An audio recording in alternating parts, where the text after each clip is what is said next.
right, here we go. What is going on, y'all? Fox Sports Talk back at it with another video talking, of course, some NFL. And here to give you guys my Week 9 NFL picks and predictions. As you see on the whiteboard behind me, I'm going to go through every single game, give you my picks straight up and against the spread. But as always, I got to start with transparency. How did I do last week and what is my record on the year thus far? So last week, pull out of my results here, I went 8-7 straight up and 9-6 against the spread. So a profitable week overall, which is what we love to see here.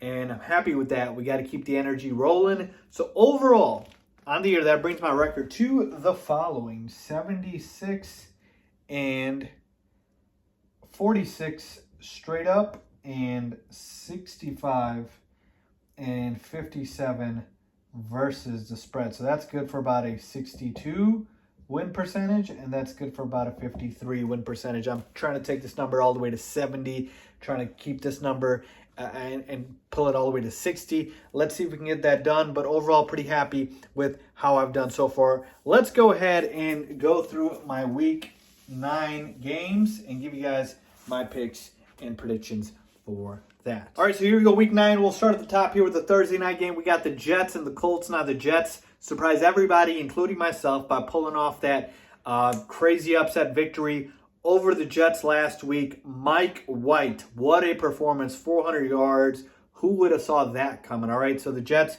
coming off a crazy win in which it busted all my parlays, I'm sure, as it did everybody else's. They take on the Colts on the road on a short week, Thursday Night Football, and Zach Wilson's not going to be under center this week either. It's going to be Mike White again. And the Jets are underdogs by 10.5 points. Now, the Colts are coming off a loss against the Titans, but the Colts are a better team. We know that. And so, to me, look, upsets happen in the NFL all the time. You can't overreact. You can't underreact. You got to stay even keel. The Colts should win this game, all right? They're at home. They're the better team. Jonathan Taylor should be able to pound the football and do whatever he can against this Jets team. But the Jets are going to fight. They are going to fight. That's the one thing about this Robert Saleh team that's different from the Adam Gase Jets is even though both teams aren't very good, right? Both rosters weren't very good. The team with Robert Saleh, the current team right now, they fight. They scratch, they claw. And so I think they cover this 10.5 point spread. You've seen the resiliency, the fight in this team. Their defense isn't as awful as people think. Their D-line is decent. So I think the Jets cover the 10.5, but I think the Colts win. All right, so let's move on to the Sunday games and go through these fairly quickly here. Texans at the Dolphins here. I got the Dolphins winning, folks. The Texans are an expansion-level franchise at this point with Davis Mills under center. I don't foresee me picking them to win any game again this year unless they play, I don't know, Jacksonville or something. So taking a look at the spread here, -6.5. That's the only question here. I think the Dolphins went up against the Bills last week and kept it fairly close, and then the Bills pulled away like we predicted. But I think the Dolphins here cover the 6.5. I think they win by a touchdown. I think Tua has looked a little bit better. They're getting healthier. And like I said, the Texans are just a dumpster fire. All right, moving on to the Denver Broncos at the Dallas Cowboys. I'm going to go with the Cowboys here, the better team. Now, the big question mark here is Dak Prescott. Will he be in this game? Will he play? I believe he will. That's why I'm picking the Cowboys to win here. If he doesn't, and it's Cooper Rush, I mean, even though they pulled off that upset against the Vikings last week, I don't see that happening again. But I'm going to go ahead and take Broncos to cover here. It's a big number. 10 is a lot of points to swallow in the NFL nowadays, so I can't do that. The Broncos are a tough defense. They fight, they claw, they do what they need to do. They don't get blown out. Very rarely do they. So I'm going to take them to cover here. And obviously, depending on Dak's health here, if Dak is gone or if he doesn't play, I might just take the Broncos straight up here.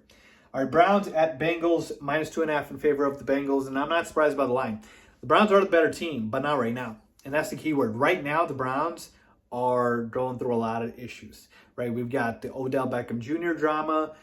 We've got injuries, no Kareem Hunt. We've got Baker Mayfield struggling with injuries. And then, obviously, the OBJ drama. It's a mess in Cleveland.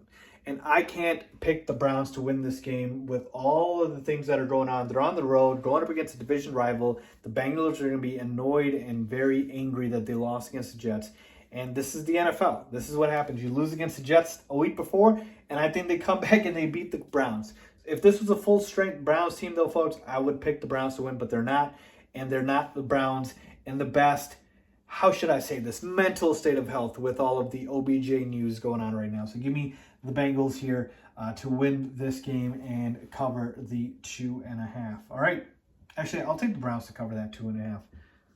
All right. I think it could be like a 1-point game.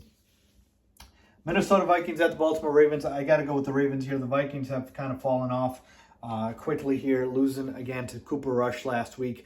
They're on the road against the Ravens. The Ravens are a better team. -6 is the spread. I think the Ravens cover that. Again, nothing about Minnesota has impressed me this year. So let's move on to the Vegas Raiders and the New York Giants. Obviously, the big news coming out of the Raiders is the whole Henry Ruggs accident, and prayers out to the families, of the victim. And Henry Ruggs, his football career is probably over. It's very sad, but the Raiders, it just feels like they deal with something every single week, right? It was a John Gruden thing, and now it's Henry Ruggs, and they still find a way to come out on top. And you know what? I still think they do it again. They're a resilient group, favored by 3 on the road. The Giants, again, they kept up with the Chiefs, but I don't know if they can do it again.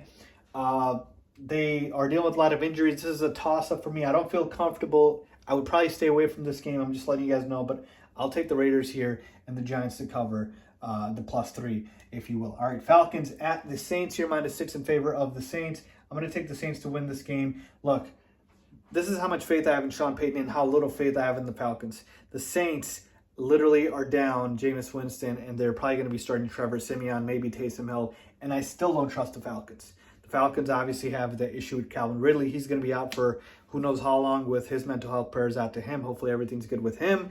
But yeah, it's Kyle Pitts, it's Cordell Patterson, and Matt Ryan. So to me, I'm sorry, when it's 2 uncertain teams, I'm going to take the certainty of the head coach and Sean Payton over the uncertainty of everything else. So that's the only reason I'm picking them. Atlanta can cover this 6.5-point spread, but give me the Saints here.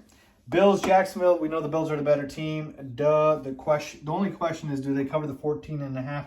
And I don't think they do. I think Jacksonville covers at home. It could be a backdoor cover here, folks. The Bills, again, struggled last week with the Dolphins, so it's possible. New England Patriots at the Carolina Panthers. The Patriots did surprise me last week with the victory over the Chargers.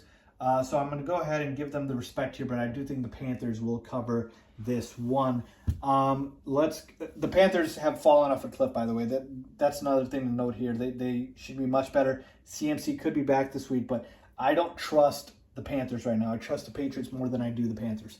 Chargers at Eagles. This should be an easy one. Give me the Chargers here. Cover the -1.5. I know the Eagles blew out the Lions last week, but it's the Lions. They're not very good. The Eagles aren't very good. Chargers should beat them and have no issues.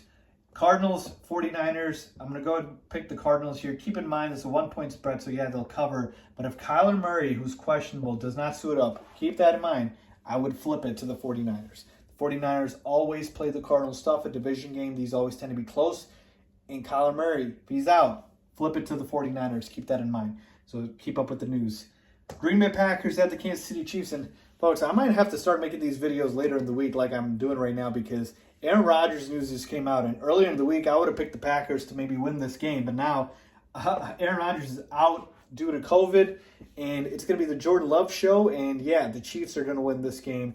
I just don't see Jordan Love in his first start going up against the Chiefs, who, again, haven't looked very impressive, but they still can explode any time. They will win this game. They'll cover the 7.5. It's going to be Jordan Love under center in his very first NFL start.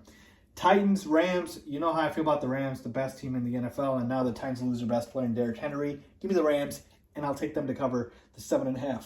Finally, Monday Night Football, Bears, Steelers. Give me the Steelers here. To me, better overall team slightly, and better defense. You can make the argument, but even though Big Ben's washed up, Justin Fields, both teams have a bad offensive line, so Justin Fields has to make something happen with his legs, or the Bears probably don't win this game. I do think they cover, though. It'll be a low scoring game, two porous offenses, but I'm going to go ahead and take the Steelers to win this game and the Bears to cover the 6.5. So there you have it, folks.